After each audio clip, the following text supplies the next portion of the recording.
So here's what I want to do. The only way that you can really demonstrate discrimination, again, it's not by asking somebody, it's by observing it. And the only way that you can then know it's discrimination is when you've controlled for all of the variables that could be the cause of the actions that you're analyzing and that are taking place. So it's like there could be a lot of reasons why somebody would do something. And you got to control for all the ones that could be an alternative explanation for the one that you're trying to see. Okay? So in the world of discrimination, that means we have to set up situations where people can act in one way or act in another way. And then we have to make sure that there's no alternative reason for their actions other than the fact that whatever the issue is in place. So it's racism, discrimination, like treating you differently than they treat me. And we gotta weed out all the other things so that if someone treats us differently, then we can be pretty certain it's because of the color of your skin or the color of my skin. None of these other studies do that. They point to the fact that, dude, if you get 45% of all black people saying, yeah, we feel like we've been discriminated against in the workplace, that's a large number. But not to most white people, certainly not most white people who probably voted for Trump. Then in a certain wave of white people who aren't going to believe it. It's like, come on, this is not how the world is. The world isn't like that. You got to get people to walk over to this other place and see the world from a completely different lens and demonstrate to them and show them. But otherwise, it's like you're not going to convince anybody with things like that. Okay? So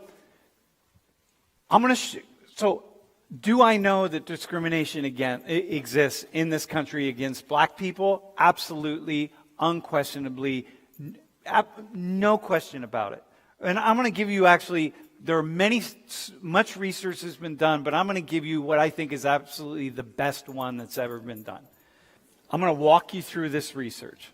And if it's happening in this particular study, if it's happening here, it really is happening everywhere. And this study that I'm going to walk you through has been replicated in lots and lots of different ways, in lots of places, with housing discrimination, with schooling, with interviews for jobs, with interactions with the police, with interactions with judges, with interactions everywhere, just on and on and on.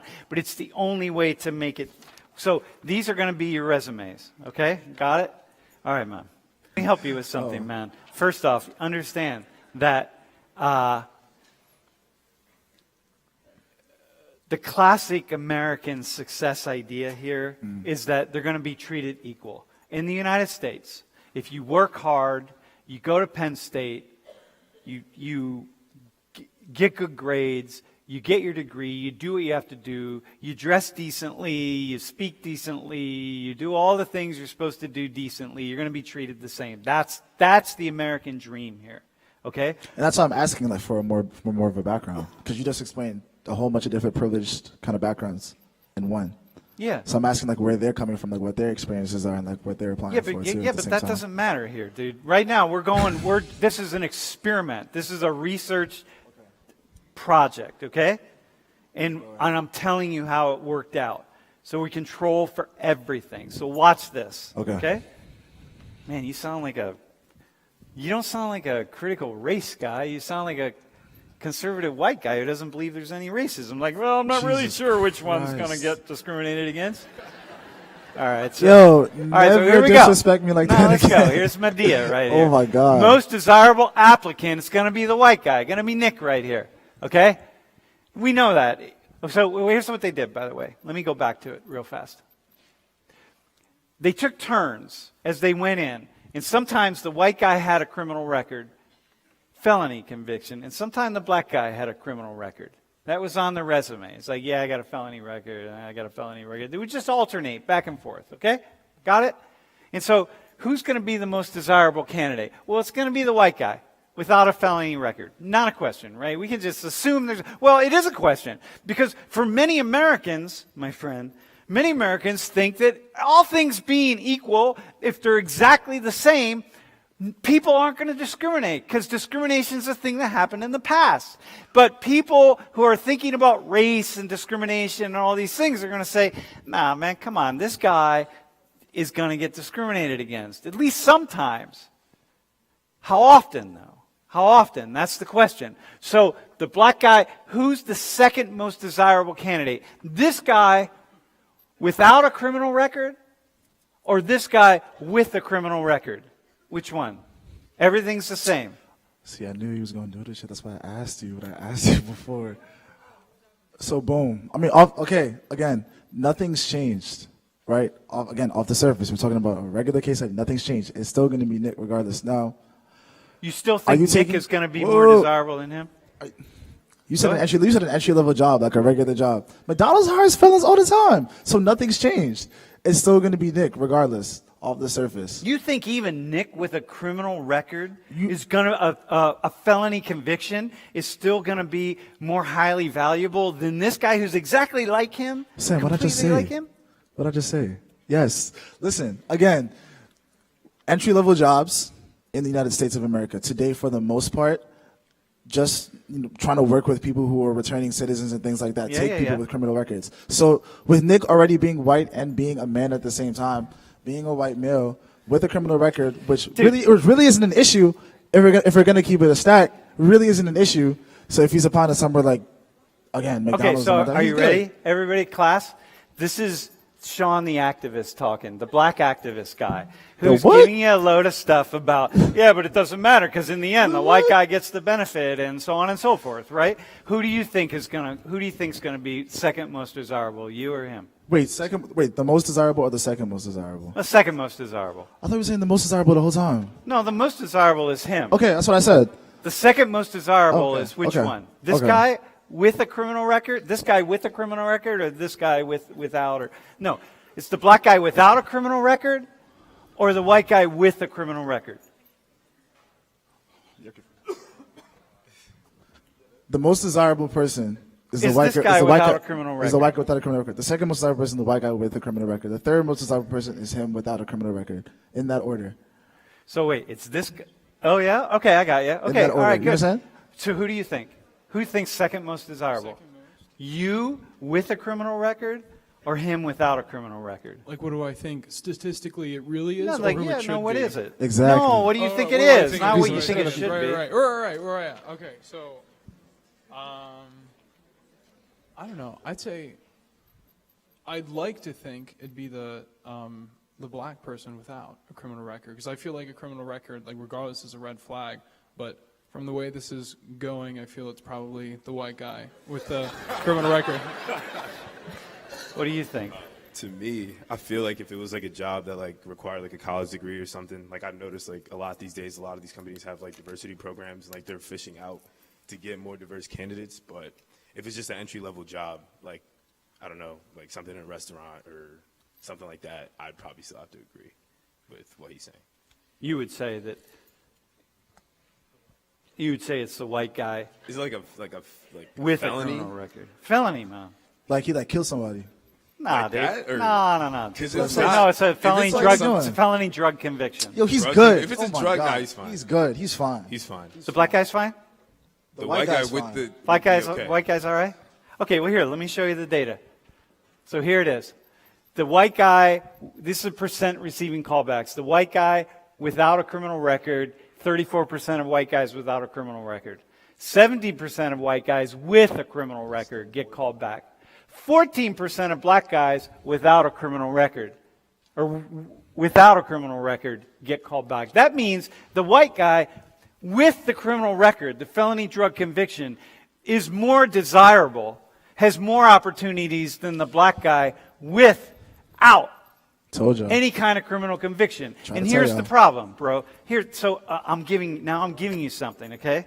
I'm giving you something. My friends, look, here. The only difference right here, this is an experimental study. We send them in, we see how many callbacks they get. It's really basic. The only difference, we can do this with Latinos too, by the way. The only difference is the color of their skin. Everything is the same. And what that means is the following. I just take the average white guy in class, whoever it is. It doesn't really matter, dude. Dude, this guy right here. Look, stand up, bro. What's your name, bro? Russell. Russell. Look at Russell here. Russell has, Sean, I'm making your argument for you, right? Look at Russell right here. Just doesn't matter what he does. If I match him up with a black guy in class, or a brown guy even, but let me just stay with a black guy in class who's just like him, has the same GPA, looks like him, walks like him, talks like him, acts in a similar way, has been involved in the same groups on campus, takes the same leadership positions, does whatever it is. If I match him up against that person, we send him into the same jobs. Upon graduation, he's done everything he's supposed to do, and the person I match him with has done everything he has been supposed to do. He's supposed to do at Penn State, right? They tell you, right? Do it, man. Go see your advisors and go do this and go do internships and if Russell did the same things as just the next somebody else I find in this classroom, and they go through 4 years here exactly together, Russell has a benefit of having white skin. And this right here shows you that. And we replicate these studies over and over and over again, and we see the same things. So Nick here, I am not going to experience it. Russell isn't going to experience it. Russell's going to go apply for a job. Look, white people, listen to me for a second. Russell over here is going to go apply for a job. And he's going to get the job or not get the job. And it's never going to enter his mind that he got the job because he's white. That Nick it's never going to enter his mind that his whiteness helped him get that job. Whereas you're going to be thinking about it, but you still won't know. Sean's going to be thinking about it, and he still won't know. And so one of the things that I want to say, look, I don't know how much is happening, although this is pretty serious, because when you start talking about people's jobs and people's livelihoods and so on, this is serious. And this is affirmative action for white people. This is amazing. Like Nick just got affirmative action. He's doing the same thing right here, but his skin right here, this is affirmative action. He didn't ask for it. Like Russell, his skin's affirmative action. My skin's affirmative action. He's not asking for it, but this is real. So it doesn't mean that we're screwed. It doesn't mean we're a terrible society. It doesn't mean men suck or straight people suck or white people suck or able-bodied people suck or terrible or whatever. It doesn't mean we're mean or whatever. My family, your family, I don't know, Russell's family. It doesn't mean any of that. What it means is it exists. And if it exists, then okay, then let's think about it. And then, bro, what happens with you is when you send out a tweet like you sent out, which is a funny tweet and stuff, right? But you got to understand, you're talking to white people who don't see this.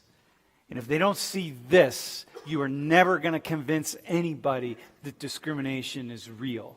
If you don't point out the ways in which we systematically study it. And when we systematically study it, we see it, we encounter it, it's all around us. If you don't point that stuff out, we don't make any progress. And so what I get a lot are kind of, I don't know, the kind of leftist, progressive, social activists, social justice population, even in a place like Penn State, all about social justice, all about talking about this stuff. But it's like, look, you can talk about it to the end of the world, but you got to get people to see it. And so it means you got to learn to talk about it in a way that people will see it. And if people see it, then once you confront it, it's like you confront it here, Russell has to confront it, I have to confront it, and then now I got to do something about it. I got to think about it.